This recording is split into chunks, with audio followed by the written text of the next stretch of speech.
لە ماوەی پێشتردا بە سپۆنسەری دەستگای میدیای کورسات پێشبڕکێی ئۆتۆمبیل درفتین بەڕێوەچوو هەوادارێکی زۆری هەیە. ئێستا دیسانەوە بۆ جارێکی دیکە ئەم پێشبڕکێ و یاخود نمایشی درفتین لە شاری سلێمانی بەڕێوەچێتەوە کە کۆمەڵێک ئارەزوومەندی بواری ئۆتۆمبیل ڕووەکەنە سلێمانی و بەشداریەکەن.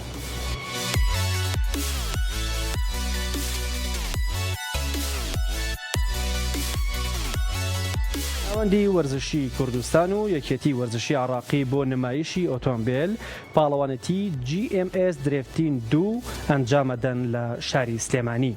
ئەم پاڵەوانەتیەکە لە زانکۆی سلێمانی دەکرێت لە بەرواری 8 بەڕێوە دەچێت و چاوەڕێژ دەکرێت ژمارەیەکی زۆر لە سەرجەم پێشبڕکێکاران لە عراقەوە ڕووی تێبکەن و بەشدار بن.